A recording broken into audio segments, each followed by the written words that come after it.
Les sueurs de crypto, les infos crypto pour ceux qui n'ont pas le temps. Fin du bull run 2024. J'annule la commande de ma Porsche. Bien entendu, je vous troll les gars. Ce sera une vidéo rapide ce matin parce que je dois filer très rapidement à une grosse réunion. Et oui, je travaille encore et vu la gueule du marché, je vais encore avoir besoin de travailler. Mais juste, je démarre tout de suite là-dessus. Effectivement, les alts se font complètement défoncer même quand BTC a repris ses niveaux. Mais bien entendu que je reste bullish pour la suite. Cette correction à court terme, pour moi, est une vraie correction à court terme. On va voir évidemment mon petit indicateur du jour ce matin. Je vais vous montrer pas mal de petites choses parce que il se passe quand même des choses très intéressantes. En tout cas, BTC ce matin, il se fait encore défoncer puisqu'on perd 1%. On est à 65 700 $. On a Ether, lui, qui perd quasiment 4%, 3450, hein, c'est vraiment la grosse faiblesse des alts ce matin. On a Missile Sol, lui, il perd 7%, Crypto Klebar perd 10%. On a aussi des grosses contre-perfs du côté de Shiba qui perd 11%, Avax qui perd 10%. Bref, c'est vraiment dégueulasse ce matin. Uni, c'est pareil. Quand on va dans le top 50, en bas du top 50, on a aussi des contre-perfs du côté de STX et Arbitrum qui perd 12%, WIF 16%. C'est vraiment un bain de sang ce matin, c'est dégueulasse. Vous voyez, même TAO, il est passé en dessous des 300 $. On perd 10%, les gars. On démarre tout de suite avec l'indicateur du jour parce que si je commence pas par là, j'ai remarqué que ça buguait. Et c'est le Market Cypher A. Vous avez juste le ticker qui est juste là et c'est un indicateur qui est hyper intéressant puisqu'il est très basique et très simple. Dès que vous avez une petite flèche bleue, ça vous permet de rentrer sur le marché.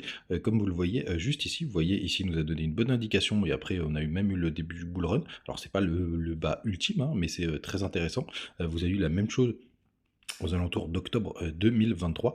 Pareil, il y a eu le joli rebond quand on a recherché l'ATH, pareil en 2020 et en 2018, c'est très très propre. Et vous voyez, vous avez même les petites croix pour sortir si jamais vous êtes exposé au marché. Vous voyez, ça a plutôt bien fonctionné, même s'il y a des faux signaux, c'est pas grave, il vous dit de re-rentrer. En tout cas, ça a très bien marché sur le top de 2021. Et pareil sur les bottoms et les tops de 2000 de cette année, hein, de 2023. Pareil en 2018, vous voyez, même il nous a signalé le Covid et après nous a remis la flèche bleue, hein, pour le coup, donc assez intéressant. Pareil sur le joli rebond qu'on a eu en 2019. Alors attention, en 2018, il y a eu deux flèches bleues juste ici. Et si vous êtes sorti du bull run juste avant le bull run à 600 $ et que vous avez le truc qui fait 19 000 derrière, faites attention. Mais après là, il faudra bien évidemment, aucun indicateur est parfait, utiliser les autres informations que vous avez de votre côté. Et c'était pareil sur le premier signal en 2012. Vous voyez, pareil, vous avez une belle tendance haussière, mais il n'y a pas une nouvelle flèche bleue pour aller chercher quasiment un fois 10 derrière. Donc attention à la temporalité, ça reste un indicateur intéressant, mais qu'il faut utiliser parmi tant d'autres, les gars. Donc n'hésitez pas à me dire ce que vous en pensez en commentaire de cet indicateur. Moi, je le trouve très sympathique. On enchaîne directement avec le daily, puisqu'il s'est passé exactement ce qu'on avait prévu, c'est-à-dire un petit pullback sur cette zone. Regardez-moi comme c'est hyper propre, même si on a eu quelque chose de beaucoup plus enfoncé aux 64 000 $, je vous le disais hier, qu'on pouvait aller chercher un plus bas pour aller chercher les stops.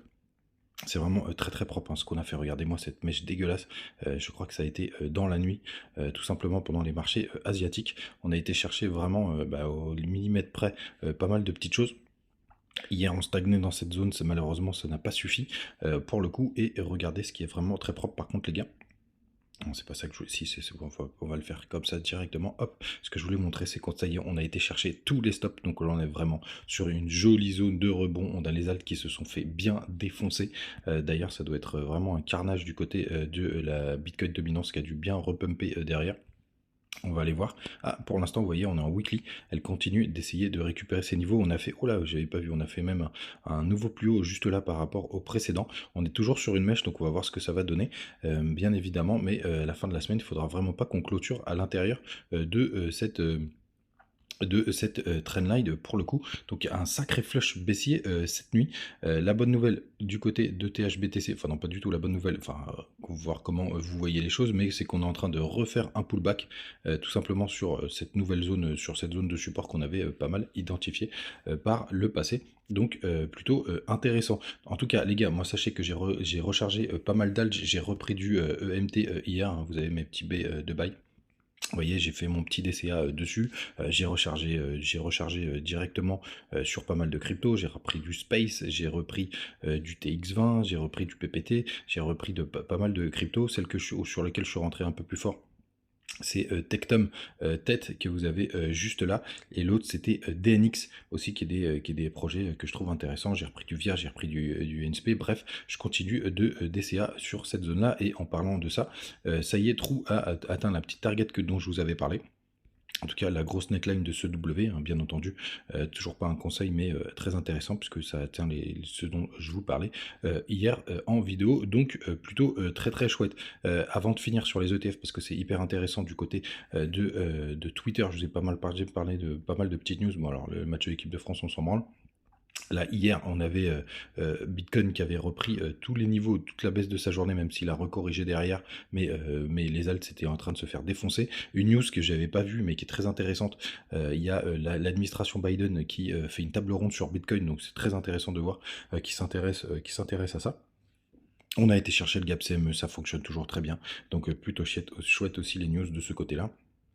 Et puis les gars, comme je vous avais dit, hein, je vous avais annoncé la baisse qui était obligatoire. Donc on a été les chercher, et dernière info, et après j'en finis là, pour le coup, c'est que, regardez, on a encore eu des sorties importantes du côté des ETF Bitcoin. C'est un peu chiant parce que j'ai l'impression que maintenant c'est eux qui drivent le marché, puisque dès qu'ils vendent, bah, tout simplement il faut vendre sur le spot. C'est pas des petits montants, donc ça c'est assez pénible. Les gars, je voulais vous partager cette information. La bonne nouvelle, c'est que ça y est, on a les fundings qui sont négatifs. En tout cas ce matin sur pas mal d'échangeurs. C'est pas encore le cas du côté de Binance.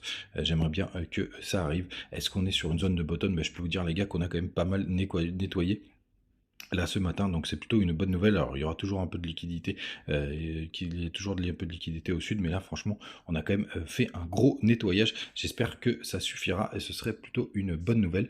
Les gars, vous savez tout, paniquez pas, c'est normal de se faire défoncer comme ça arrive très régulièrement sur le marché crypto, et c'est pas la première ni la dernière pour le coup que ça arrivera. En tout cas, vous pouvez profiter des petits bonus de côté de BitGet, de BlinkX, de Mexer, etc. N'hésitez pas, et je vous envoie tout de suite sur le Telegram les infos de notre AI.